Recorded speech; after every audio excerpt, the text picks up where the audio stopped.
మన ప్రభువును రక్షకుడైన యేసుక్రీస్తు పరిశుద్ధ నామమున వందనాలు. ప్రియదేవుని సంగమ ప్రియదేవుని బిడ్డలారా, మరి అదే కాల సమయం దేవుని వాక్యాన్ని ధ్యానించడానికి ముందుగా ప్రార్థన చేసుకుందాం. ప్రార్థన. కృపగల తండ్రి, దయగల యేసయ్య, నీ బంగారు పాదాలకు లెక్కలేని వందనాలు, స్తుతులు, స్తోత్రములు. గతించిన రాత్రి అంతా నీ రెక్కల చాటును కాచి కాపాడి సంరక్షించిన దేవ, మరి అదే కాల సమయం సజీవ లెక్కన చేరి ప్రార్థించుండగా వాక్యమైన వాక్యం ద్వారా నాతో మాతో మాట్లాడి మీరే మహిమ ఘనత ప్రభావాలు పొందమని యేసునామమున అడుగుచున్నాము తండ్రి. ఆమేన్. ప్రియదేవుని సంగమ ప్రియదేవుని బిడ్డలారా, నేడు ఏర్పాటు చేయబడిన వాక్య భాగము రూపాంతర ఆదివారం కొరకు ఏర్పాటు చేయబడిన సువార్త వాక్య భాగము మత్తయి సువార్త 11వ అధ్యాయము 25 నుంచి 27 వచనాలు ధ్యానం చేసుకుందాము. రూపాంతర ఆదివారం కొరకు ఏర్పాటు చేయబడిన సువార్త వాక్య భాగము మత్తయి సువార్త 11వ అధ్యాయము 25 నుంచి 27 వచనములో ఈ విధంగా రాయబడినవి. ఆ సమయమున యేసు చెప్పినదేమనగా, తండ్రి, ఆకాశమునకును భూమికిని ప్రభువా, నీవు జ్ఞానులకును వివేకులకును ఈ సంగతులను మరుగుచేసి పసిబోలులకు బయలుపరిచి నావని నిన్ను స్తుతించుచున్నాను. భక్తుడైన మత్తయి గారు ప్రభు ఆ దినాన పలికిన మాటలను మరి ఒకసారి మన వెనికిడిలో ఆయన గుర్తు చేస్తున్నారు. అంటే మారు మనస్సుకు తగినట్లుగా మనం జీవించాలి, పాపక్షమాపణ కలిగి జీవించాలి, ప్రభువును బట్టి పరిశుద్ధాత్మను బట్టి జీవించాలి, తండ్రి యొక్క సంరక్షణలో, తండ్రి సహవాసములో, ఆయన కుమారుని యందు కృపచేత కృపలో కొనసాగాలి.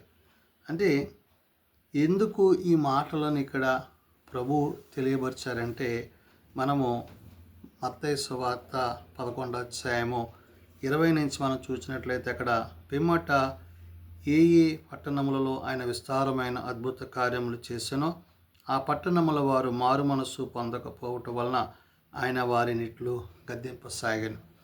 ప్రభు పరిచర్య చేశారు. పరిచర్య చేసిన ప్రదేశాల్లో వారు మార్పు చెందలేదు కాబట్టి ఇక్కడ వారిని గద్దించారు. అంటే ప్రభు ఎన్నిసార్లు మనకు బోధించిన వాక్యం, ఎన్నిసార్లు మనం ధ్యానించిన మనలో మార్పు లేకపోతే ఆయన మనల్ని గద్దిస్తారు, బుద్ధి చెప్తారు. ఈ గద్దింపు అనేది మనలో మార్పును కలుగజేస్తుందని దేవుని యొక్క ఉద్దేశము. కాబట్టి ఇక్కడ యేసు ప్రభు వారు కూడా పరిచర్య చేస్తూ ఆ పరిచర్యలో అనేకుల యొక్క మార్పు కోసం చూశారు. అంటే వారు వింటున్నారు కానీ వారి హృదయాలు మార్చబడట్లేదు, వారి ప్రవర్తన మార్చబడట్లేదు. అందుకని ఆయన అంటాడు, అయ్యో కొరాజీనా, అయ్యో బెత్సయిదా, మీ మధ్య చేయబడిన అద్భుత కార్యములు తూరు సీదోను పట్టణములలో చేయబడిన ఎడల ఆ పట్టణముల వారు పూర్వమే గోనెపట్ట కట్టుకొని బూడిద వేసుకుని మారు మనస్సు పొంది ఉందిరి కదా అంటాడు. అంటే ఎత్తబడుతుంది కానీ విశ్వాసం వాళ్ళ కలగట్లేదు. కాబట్టి అట్టి పరిస్థితుల్లో ఉన్న ఆనాటి సంఘాల గురించి, నేటి సంఘాన్ని గురించి కూడా ప్రభు ప్రశ్నిస్తున్నారు. అంటే వింటున్నాము, విశ్వసిస్తున్నాము, కానీ దానిని కొనసాగించట్లేదు, క్రియారూపకంగా మనం కొనసాగించట్లేదు, ఆత్మానుసారంగా క్రీస్తుని కలిగి ఉండట్లేదు. కాబట్టి ఇక్కడ ప్రభు అంటున్నారు, ఆ సమయం యేసు చెప్పినది ఏమనగా, తండ్రి, ఆకాశమునకును భూమికిని ప్రభువా, నీవు జ్ఞానులకు వివేకులకును ఈ సంగతులను మరుగు చేసి అంటున్నాడు. ఏది?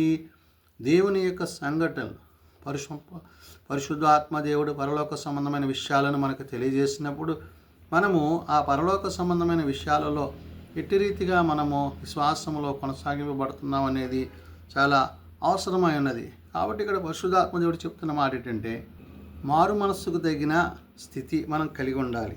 అంటే ఇక్కడ ఆయన తండ్రి యొక్క చిత్తాన్ని ప్రభు మనకు గుర్తు చేస్తూ, ఆయన అంటే ఎవరు? యేసు ప్రభు వారు. ఆ సమయంలో యేసు చెప్పినది ఏమనగా అంటూ, తండ్రి, ఆకాశమునకు భూమికిని ప్రభువా, అంటే పరమునందును ఇహమందును ఆయన మనకి సహాయకుడిగా, సహకారిగా, సమృద్ధిని అనుగ్రహిస్తున్నవాడై ఉన్నాడు. కాబట్టి నీవు జ్ఞానులకును వివేకులకును ఈ సంగతులను మరుగు చేసి పసిబాలురకు బయలుపరిచి ఉన్నావని నిన్ను స్తుతించున్నాను అంటున్నాడు. అంటే ఈ లోక జ్ఞానము దేవుని దృష్టికి వేరేతనము. అంటే ఈ లోక జ్ఞానానుసారంగా కాక దేవుని జ్ఞానమును బట్టి, వాక్యమును బట్టి, విశ్వాసమును బట్టి, నీతిని బట్టి, సత్యమును బట్టి ప్రార్థనాయుతమైన జీవితాన్ని మనం కలిగి ఉంటే పరసంబంధమైన విషయాల చేత దేవుడు మనల్ని సమృద్ధిగా ఆశీర్వదించి దీవిస్తాడు. తద్వారా నీవు పరలోక సంబంధిగా నీవు ఉంటావనే విషయాన్ని ఇక్కడ ప్రభు గుర్తు చేస్తున్నాడు. అందుకనే తండ్రి యొక్క ఉద్దేశంలో, కుమారుని యొక్క చిత్తములో, మనం పరిశుద్ధాత్మని యొక్క నడిపింపులో మనము ముందుకి కొనసాగుతున్నామనే విషయాన్ని గుర్తు చేశారు. అందుకని అంటాడు, అవును తండ్రి, ఇలాగ చేయుట నీ దృష్టికి అనుకూలమాయను. ప్రభు అంటున్నారు, అవును తండ్రి, ఇలాగ చేయుట తండ్రి దృష్టికి ఏది అంగీకృతమో, అనుకూలమో, ఏది ఇష్టమో అదే కుమారుడు జరిగించాడు. కాబట్టి ఇక్కడ మరణములో పాపంలో ఉన్న మానవులైన మనల్ని రక్షించడానికి, రక్షణ కార్యాన్ని జరిగించడానికి ఏ పాపము లేని ప్రభు మన కొరకు మరి శరీరధారిగా, నరావతారిగాను వచ్చి మనందరి పాపములను ఆయన భరించి ధరించి ఆ శిలువ రక్తములో ఆయన వాటిని సిలువ వేశారు. అంటే క్రీస్తు రక్తము చేత మనం కడగబడ్డాము, పరిశుద్ధపరచబడ్డాము, పవిత్రపరచబడ్డాము. నేడు ప్రభువుతో, తండ్రితో, పరిశుద్ధాత్మతో సదాకాలము జీవించేవారమై ఉన్నాము. కాబట్టి ఇక్కడ ప్రభు చెప్తున్న మాట, అవును తండ్రి, ఇలాగు చేయటం నీ దృష్టికి అనుకూలమాయను అంటున్నాడు. తండ్రి దృష్టికి ఏది అనుకూలమో ఆ విషయాలను గుర్తు చెప్తూ అదే 11:22 అంటాడు ఆయన, విమర్శ దినమందు నీ గతి కంటేను తూరు సీదోను పట్టణంలో వారి గతి వార్వదగినదై ఉండునని మీతో చెప్పుచున్నాను. కపెర్నహూమ, ఆకాశం మట్టుకు హెచ్చింపబడుచున్నదానా, నీవు పాతాళమునకు దిగిపోదు. నీలో చేయబడిన అద్భుతములు సొదొమలో చేయబడిన ఎడల అది నేటి వరకు నిలిచిండును అంటాడు. అంటే అద్భుతాలు, ఆశ్చర్యకార్యాలు దేవుడు ఎన్నో చేసినా కానీ వారు మార్పు కలిగి ఉండకపోవడం అనేది మరి చాలా విచారకరమైన విషయాన్ని ప్రభు అక్కడ గుర్తు చేశారు. దాన్ని ఉద్దేశించి అంటున్నాడు, విమర్శ దినమందు నీ గతి కంటే సొదొమ దేశపు వారి గతి వార్వదగిదై ఉండునని మీతో చెప్పుచున్నాను అంటున్నాడు. అంటే మన స్థితి, మన గతి ప్రభువులో మార్చబడకపోతే, ఒకవేళ మనము పూర్వపు స్థితిలోనే అదే స్థితిలో మనం కొనసాగితే గనక ఇంత గొప్ప రక్షణను మనం నిర్లక్ష్యం చేసిన వారు అవుతాము. కాబట్టి మారు మనస్సు పొంది పాపక్షమాపణ కలిగి తండ్రితో, కుమారునితో, పరిశుద్ధాత్మతో మనము సదాకాలము జీవించాలని పరిశుద్ధాత్మ దేవుడు భక్తుడైన మత్తయి ద్వారా చెప్తున్నాడు. అందుకే అంటున్నాడు, అవును తండ్రి, ఇలాగు చేయట నీ దృష్టికి అనుకూలమాయను అంటూ సమస్తమును నా తండ్రి చేత నాకు అప్పగింపబడి ఉన్నది. తండ్రిగాక ఎవడనో కుమారుని ఎరుగడు, కుమారుడుగాక కుమారుడు ఎవనికి ఆయనను బయలుపరచను ఉద్దేశించునో వాడుగాక మరి ఎవడనో తండ్రిని ఎరుగుడు అంటున్నాడు. తండ్రితో కుమారునికి, కుమారునితో తండ్రికి ఎలాగ ఏకాభిప్రాయం కలిగి ఉన్నారో, ఏకాత్మై ఉన్నారో, నేడు మనము ఆ తండ్రితో, కుమారునితో, నేడు మనను ఈ కృపాకాలమును నడిపిస్తున్న పరిశుద్ధాత్మ దేవుని బట్టి ఆ యొక్క త్రిత్వంలోని ఏకత్వాన్ని, అంటే ఏక హృదయము, ఏకాత్మ కలిగి రూపాంతర అనుభవాన్ని మనం కలిగి ఉండాలి. అంటే మారు మనస్సు కలిగి ఉండాలి.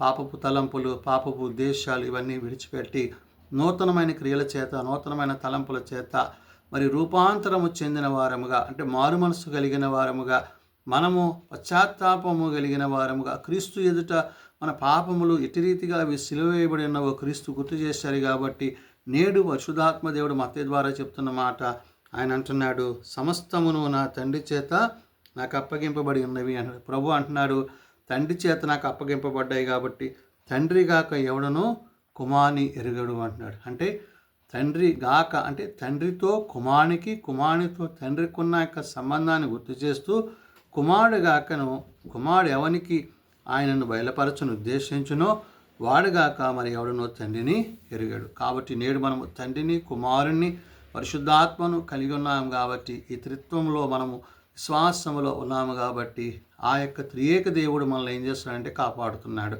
అంటే మనము మారు మనసు పొంది, పాపక్షమాపణ పొంది, నూతనమైన తలంపుల చేత, ఉద్దేశాల చేత, నూతనమైన క్రియల చేత క్రీస్తు యొక్క రాకడ కొరకు మనం ఎదురు చూస్తున్న వారమై ఉండాలి.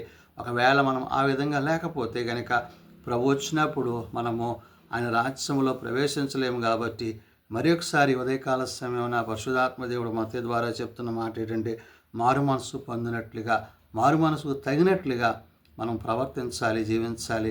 ఆ విధంగా జీవించడం మనకి ఆశీర్వాదకరము, దీవెనకరము. అట్టి దీవెనకరమైన స్థితి మనం కలిగి ఉండాలని, లోకం నుండి, పాపం నుండి, ఈ లోక జ్ఞానం నుండి ప్రత్యేకింపబడి క్రీస్తు ప్రేమ చేత, క్రీస్తు కృప చేత ఆ కృప యందు కొనసాగువారమై ఉండాలని ఉదయకాల సమయమున పరిశుద్ధాత్మ దేవుడు భక్తుడైన మత్తయి ద్వారా తెలియజేసిన మాటలు ప్రార్థన చేసుకుందాం. మమ్మల్ని మిక్కిలిగా ప్రేమించిన మా తండ్రి, కృప కలిగిన దేవ, నిజమైన ఆయన నీ ఉద్దేశాలను, నీ ఆలోచనలను ఎరిగి తండ్రి చిత్తాన్ని జరిగిస్తూ, తండ్రి ఉద్దేశాలను నెరవేరుస్తూ, వాటిని మాకు తెలియజేస్తూ, మేము నీ యందును తండ్రి యందును నిలిచినట్లు మా మధ్య మీరు ఉంచిన ఆదరణకర్త అయిన పరిశుద్ధాత్మను బట్టి వందనాలు.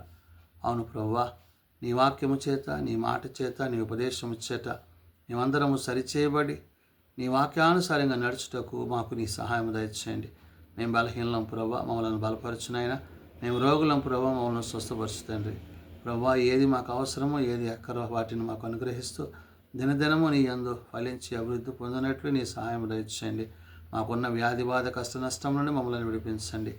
లోకం నుండి, పాపం నుండి, ఇహ సంబంధమైన వాటి నుండి మమ్మల్ని దూరపరిచి పర సంబంధమైన ఉద్దేశాల చేత పరలోక సంబంధులుగా మేము జీవించగలందులో కట్టి కృప దయచేయండి. మారు మనసుకు తగిన పశ్చాత్తాపపు తగిన స్థితి మా అందరికీ దయచేసి నిజరక్షకుడు నిజదేవుడు నిన్ను బట్టి నీ వాక్యమును బట్టి జీవించుటకు సహాయం దయచేయండి. నేటి రూపాంతరపు ఆదివారంలోనైనా మేము పరివర్తన చెంది పరిపూర్ణమైన నీ యందు నింపుదలతో, కాపుదలతో, భద్రతతో కొనసాగుట కట్టి కృప దయచేయమని దినదీవలతో నింపమని యేసునామమున నడుచున్నాం తండ్రి. ఆమేన్. పరలోకమందున మా తండ్రి, నీ నామం పరిశుద్ధపరచబడుగాక, నీ రాజ్యం వచ్చుగాక, నీ చిత్తం పరలోకమందు నెరవేర్చినట్లు భూమి మీద నెరవేరుగాక. మా అనుదిన ఆహారము మాకు దయచేయండి. మరల ప్రార్థన చేసిన వారిని మేము క్షమించున్న ప్రకారం మా ప్రార్థనలను క్షమించము. శోధనలో ఏకాదశులను తప్పించము. రాజ్యము, శక్తి, మహిమ నిరంతరము నీవే నావు తండ్రి. ఆమేన్. మన పరమ తండ్రి దేవుని ప్రేమ, ప్రభువైన యేసుక్రీస్తు కృప, ఆదరణకర్త అయిన పరిశుద్ధాత్మ సహాయము సదా తోడేండి సంరక్షించునుగాక. ఆమేన్.